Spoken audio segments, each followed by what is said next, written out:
It's worth it because this man needs to be our next president. So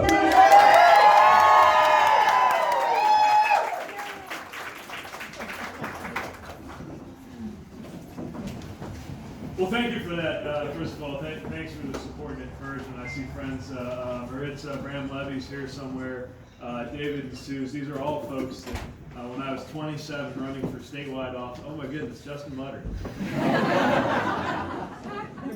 I called every friend I had who had a job.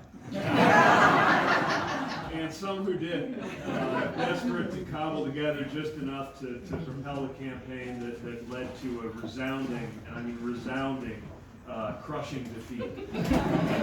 But also, I learned so much about what matters in politics, because even though when I was running for state treasurer of Indiana, nobody had heard of me, and nobody had heard of the office I was running for. People would come up to me every day, and when they noticed I was running for something, and they'd tell me about whatever was the most important thing in their life, whether it related to my campaign or not, whether it was directly within the span of what the office dealt with or not. It was a reminder of the fact that politics is not about the politicians, it's not about the TV show, it's not about the game, it is about everyday life.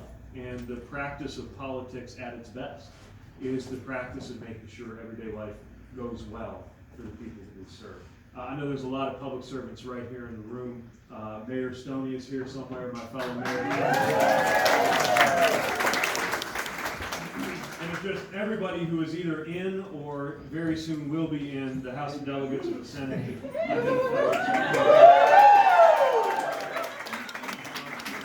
We just did a canvass kickoff in Norfolk. I want to make sure you know that it is not lost on me, that my election's not for a little while, but this is go time right here in Virginia. And let me tell you, the whole country follows what happens here because of the timing, because of where you are, and because of the importance and the power of these state legislative offices. Frankly, conservatives figured this out before my party did, and patiently and cleverly built up their majorities. But what happened here a couple of years ago really turned heads around the country, and what's happening right now is incredibly important. So I promise that I understand that the time has come to make sure we never treat the presidency like it's the only office that matters, and I know everybody here gets that too. And thank you in advance for everything folks here will be doing to make sure that we do the right thing and flip those chambers right here in Richmond.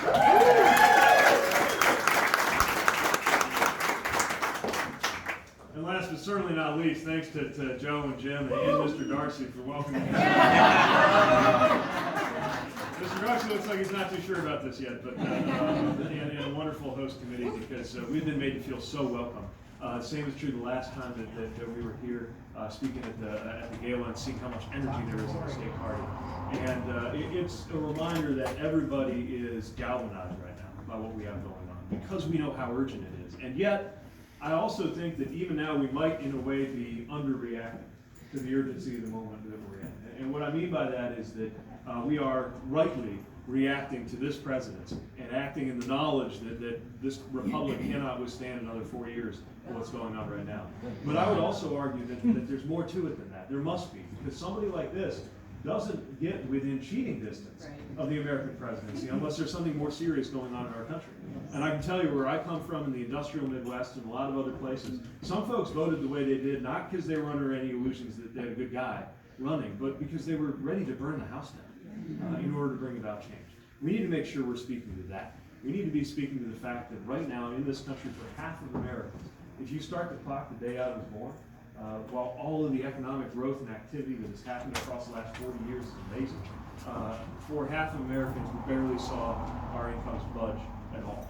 And the rest didn't see anything close to what you would expect. And that is why right now, the gross domestic product's going up and life expectancy going down at the same time. That shouldn't even be possible. But that's where we are right now. We are having more debates about gun safety that are almost identical to the debates we had when I was a high school student watching the Columbine shooting happen on television. And here we are. Climate change has advanced in a couple of decades from a theory to a prediction to a reality to an emergency. And we're still right where we are. These things have to change quickly, or else we should not be surprised when strange things happen in politics in this country. This is an opportunity to speak to that, to address the fundamental problems that are driving our country to where it is. And we have to have ideas that are not just bold enough to meet those urgent needs, but also capable of unifying the American people. And my campaign is built on the idea that we can, in fact, do that ideas can be big enough to make a difference and can fight against the kind of polarization we're living through right now if we organize and govern in the name of the values that bring us together as Americans. We are putting to bed the idea that the very word values belongs on one side of the aisle. I think today is the anniversary. It's my September 15th is my Wheels Up Day from Afghanistan, and so by the way, thanks to everybody who's here who served. I know that's a lot of folks here, and I appreciate it.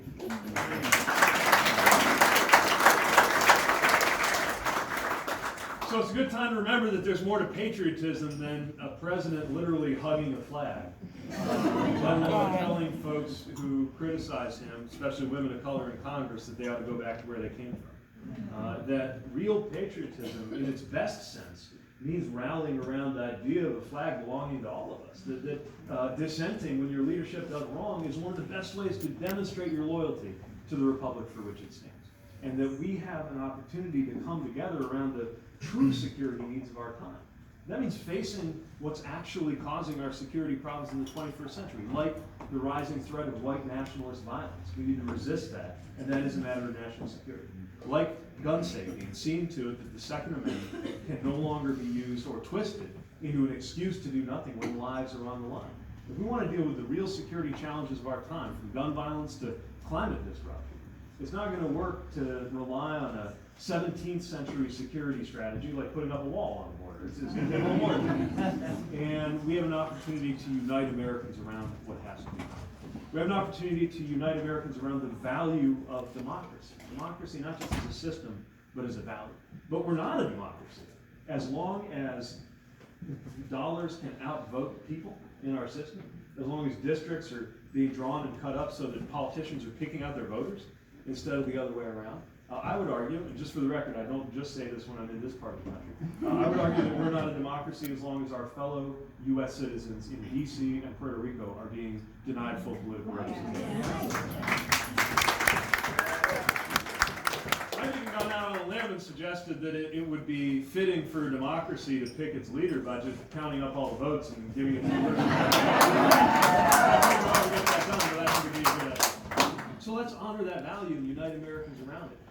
Faith has been used to wedge us off against one another, when it could be unifying. Look, my party's got an allergy to talking about faith, and it's actually one that comes from a very good place, which is the fact that we are committed to the idea that nobody should be subjected to somebody else's understanding of their own religion. And we represent people of every religion and no religion equal. And we hold to that principle. I think we can hold to that principle and also remind voters who are guided by religious ideals and principles that could have political consequences and that they have a choice. That when every faith tradition I've ever seen tells us that we are supposed to concern ourselves with the marginalized among us, that the least among us deserve the most attention, that we are responsible, and salvation has to do with taking care of the sick and the hungry and welcoming the stranger, which is of course another word for immigrant, that has consequences, that has implications. And by no means does Christian faith or any faith mean that you got to condone, let alone support what's going on in the White House right now. So we can change the way people think about that value. And my favorite to talk about, and the organizing principle of my presidency, will be the idea of freedom. But it's not just freedom in the sense of cutting a regulation or a tax. Sometimes freedom does mean getting government out of the way. And number one example for that right now, in my view, is seeing to it that government is not dictating women's reproductive health choices.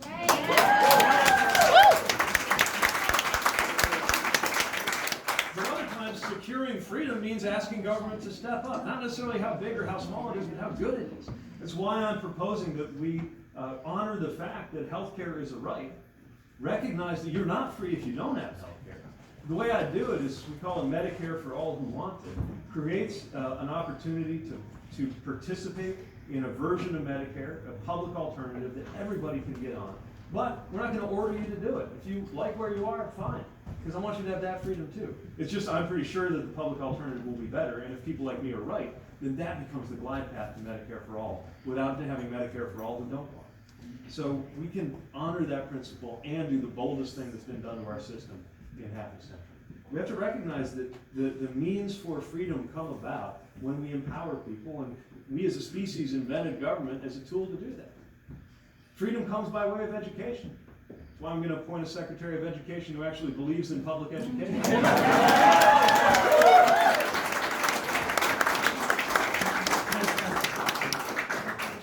And if we get this right, then we, as bleak as this moment feels right now, we will have an opportunity to feel proud of this season that we're living. I'm motivated more than anything by kids who I'm meeting at my events who are not even old enough to vote, who are asking such penetrating and urgent questions. I had a 12-year-old in Orlando raise her hand and ask about my health insurance policy. And I thought, my first thought was, that's pretty cool, 12-year-old who cares about health insurance? I don't know any, but maybe Justin, but I don't know a lot of 12-year-olds who would have been dialed in on the finer points of health policy. And then she explained why she was asking. It's because she's got juvenile diabetes. Her life depends on the medical treatments that she gets because her parents have coverage, and she's worried about what's going to happen if they don't. She's 12, and this is what she's thinking. I had a kid ask about, this happens all the time actually, but there are a couple that stick in my mind most. A kid in South Carolina who was talking about the active shooter drills that they had, being coached to learn how to look for the exits. Her description of it reminded me of being in military training. And the whole reason I joined the military, well, among other things, was the idea that if people like me were willing to do that, people like her wouldn't have to. And here we are dealing with she's in middle school. Middle school's hard. Middle school's hard enough if you're not worried about your physical safety. I had a kid from Plainfield, Indiana, on a tour, probably about 14 years old. He's on a tour of tech companies in LA because he's one of these kids who could be the next generation of black tech entrepreneurs. And he asked me a question about racial tension, what to do about it in the school. I asked him, what do you mean? And he starts talking about being called racial slurs in the hallway of his school. And I'm trying to decide whether to tell him that he shouldn't think of that as racial tension because that's abuse. And this is what he's thinking about when he should be nourishing his interest in code. So the only good answer for these kids is, I mean, we got a policy on all these issues, but the real answer is you shouldn't even have to think about that stuff. Anybody old enough to vote, let alone anybody in office, is responsible for handling that sort of thing, so you don't even have to. That's where we've come. But imagine if when those kids are 22 and 23 and 24, I'm not talking about the far off distant future, I'm saying by 2030, we can look at them and say, all right, I'm sorry it never got that bad, but look at what we did in 2020. Look at how we came together and saw to it that gun violence was no longer routine in this country. Look at how we acted to make sure that the economy you're going to be going to work in really is one where a rising tide lifts all boats. Look at what we did to make sure that we were moving toward a place in this country where your race had no bearing on your wealth or your life expectancy or your relationship with law enforcement. We started that in 2020 as a country. And then we'll feel good about this one. And we better set ourselves up for success. This can't wait. It can't wait 4 years. It can't wait 10 years. This is our shot. And that's what I believe the presidency is for, to unite people together in a national project to make the life of this country better. So that's why I'm running. That's what you're helping me do, and I'm so thankful for you. I also don't want this just to be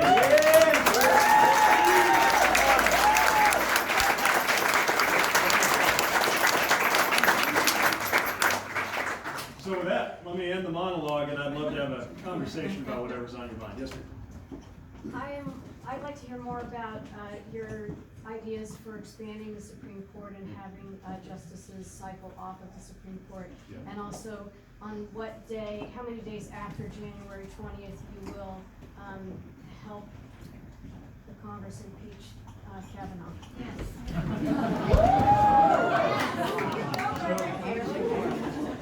I'm hoping Congress can figure that out on its own. We'll see. Yeah. Look, we can't go on like this where every time there's a vacancy on the court, there's an apocalyptic ideological fire. And so when I talk about changing the makeup of the court, it's not just to get more justices who agree with me. That would happen, I suppose, when I'm president, because I can appoint people who share my understanding of freedom. But this is really about making sure, as an institution, we stop it from this slide down toward coming to be regarded as a nakedly political body. And so I've proposed that we be open to some pretty pretty sweeping reforms. By the way, nothing that's completely out of keeping with what we're used to in this country. This is a country that half a dozen times has changed the structure and makeup of the court. And we need to remember that one of the most elegant features of our system's design is that it's set up in a thoughtful process.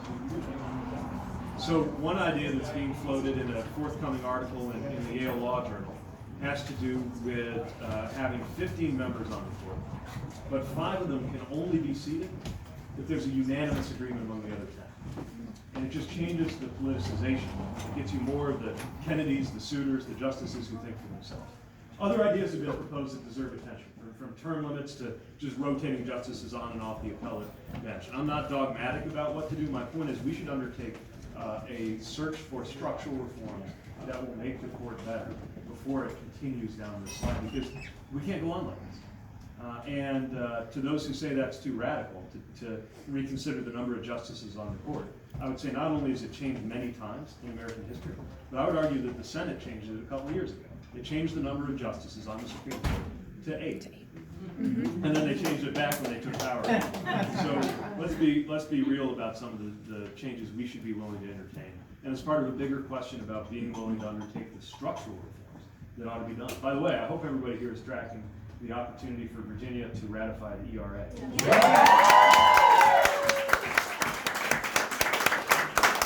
It's the most elegant quality of our system, is that it can be renewed and reimagined. Let's not pass up the opportunity to do that in our lifetime. Yes, sir. I have a question about, no one's talked about the national debt, but as you were talking, I was reminded that Thomas Jefferson wrote, essentially, the American soul is life, liberty, and pursuit of happiness, and then the Constitution was written to try and ensure those rights. And I think it's important, whoever the next president is, that they pursue their policies consistent with the Constitution. Changing the Electoral College is a constitutional issue. There are other issues that can stretch or break the Constitution. Having truth to that, to preserve life, liberty, and pursuit of happiness is how we start the healing process that you've talked about. But could you comment on dealing with the national debt? Yeah, I'm glad you raised that. I'm actually more concerned with deficits and the debt than is probably fashionable in the Democratic Party. And maybe it's a generational thing, because I think some of the fiscal time bombs that have been set are liable to go off, certainly during my lifetime. And so I think we do have a responsibility to take it seriously. I also think it is completely possible, and my plans will do this. Everything that I propose, we're going to explain the kind of revenue required in order to make it happen. And if we're willing to have a balanced tax system, nothing outrageous, not even going back to what we've had before, say in the 60s, in terms of 90% marginal tax rates, but enough to ask those who are doing best to pay their share. I don't think that's unreasonable. You know, if we just trued up the level to which we were willing to have public things funded to that of developed countries, our G7 partners, and that's not just federal government, that's thinking about libraries and schools and everything. I think that would help take care of the degradation of public things in this country. But it's one of the reasons you'll also see me stop short of some of the promises that my competitors to the left made. I would love to have college be free for everybody, but I would rather concentrate on having it be free for low and middle income students and allow the children of millionaires and billionaires to pay for themselves in order to make sure that I'm making a promise that I can keep within the revenue proposals that we're going to put forward. So thanks for raising that. It's not coming up enough. I'm going to save you for the very last. Is that okay? Keep working on the question. What are your ideas about rebuilding our manufacturing base here in the United States? So, I grew up in a factory town that had lost its factories before I was even born. I didn't even know that it was unusual to have empty factories and houses around until after I left and then came back home. Now, we got to be honest about the fact that some things in our economy have changed forever because of technology. But we're also good at making things. As a country, we still are. It's just that we do it with fewer human hands than we used to. And so there's a very bright future for advanced manufacturing in this country, including in the industrial Midwest, provided we continue to build up a workforce that's ready to do it. Now, anything that you repeat can be done by a machine. And so the parts of the job from manufacturing to medicine that are going to become most important are dealing with exceptions, dealing with surprises, and dealing with other human beings. And that is true in jobs at every level, including in construction and building, which is why we need social and emotional learning in our schools. It's why things like arts education are not a luxury. It's not just about STEM, it's also about critical thinking. And we also need to make sure that we have policy that supports American industry. Now, I think we can do that without closing off the rest of the world. But we do need to make sure when we're entering into trade agreements that they're going to do right by workers at home. Because what happened to us in the 90s was the promise was made, hey, just grow the pie. Don't worry about your slice, because the pie will be bigger and everybody will get a bigger slice. Well, the part about the pie getting bigger happened, but the slice thing did not pan out. And that's why people are so furious in my part of the country. So we've got to make sure this time around that when we're engaging the rest of the world, and we should, in order to find export markets for our goods, that we're making sure workers are protected. Yes, ma'am. Hi, Pete. It's so nice to see you again. You had talked about the Douglas plan, which would be a plan that would help to address racial inequality.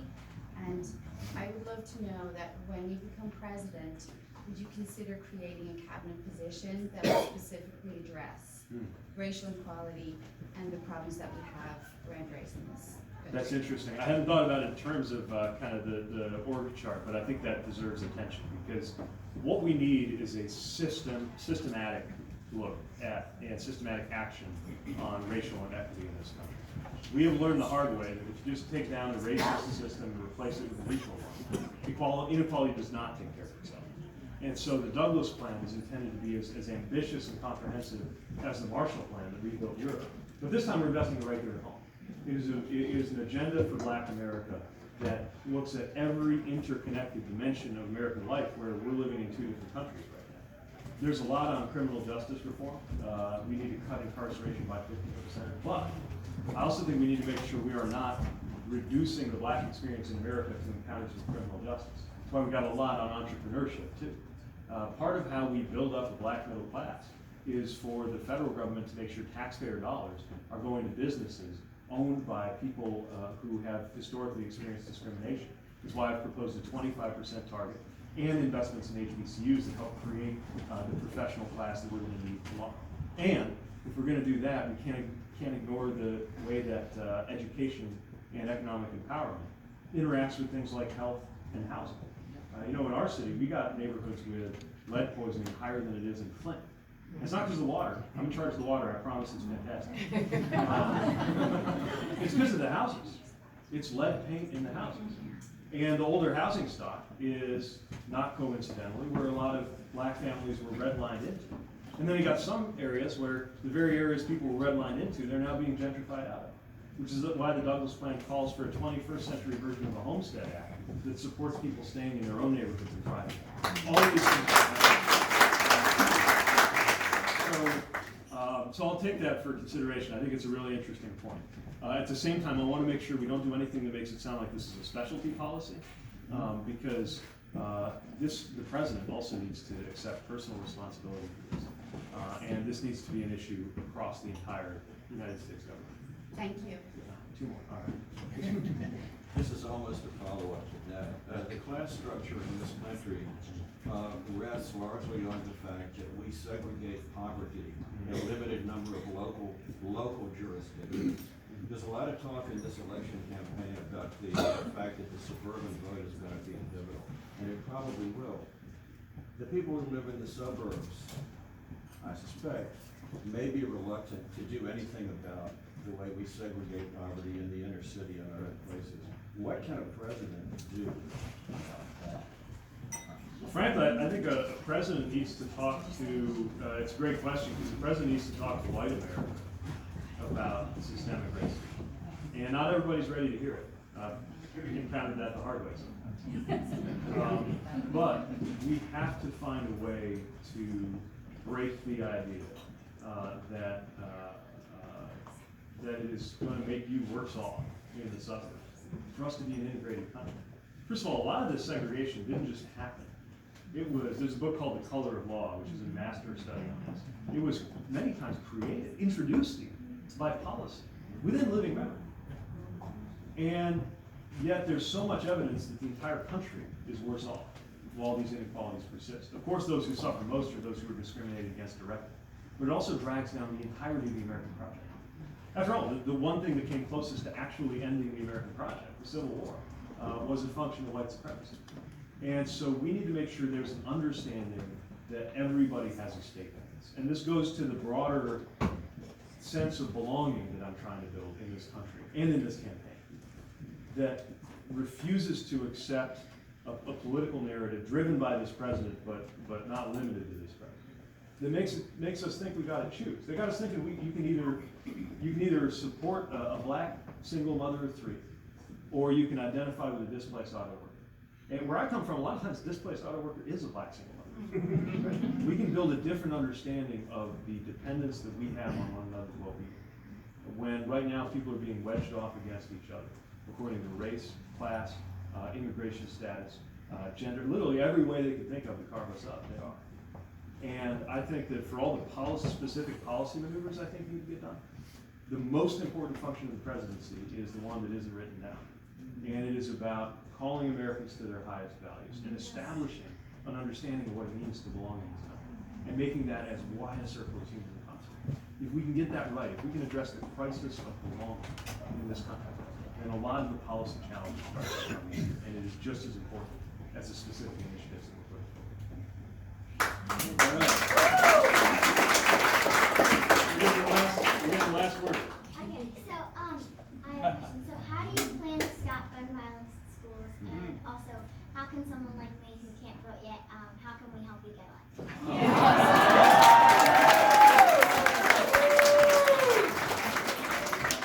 Well, it's a really good question. And again, I don't think you should have to worry about this sort of thing, but I understand why you do. How old are you? 10. 10. That's a good age.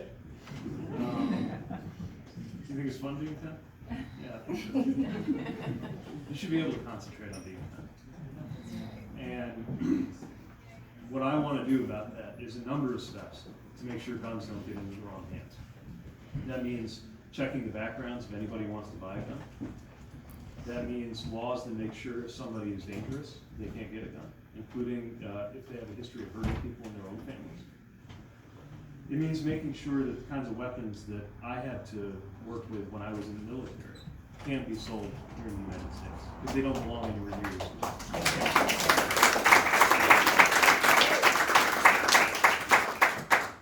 Now, as to your question about how somebody like you can help. Good news is you don't have to be old enough to vote to make a difference. And I'll tell you why. First of all, you've got friends and your friends have parents. So I'm hoping that you will encourage your friends to support me, and then it'll rub off on their friends. And brothers and sisters too. But the other thing is, I'll tell you, when somebody like you asks a question about an important issue, when you ask about whether it's gun safety that's on your mind, or I know climate change is something that a lot of kids are thinking about, because the world you're going to grow up into could change if we don't fix it.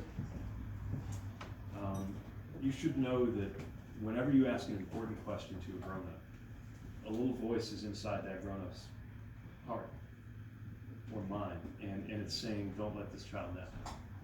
And so you have a kind of power. You have a kind of moral power when you decide something's important. Because you're asking people who are older than you to do a good job of taking care of you. And that's the whole point of government and politics. So never underestimate how important your voice is.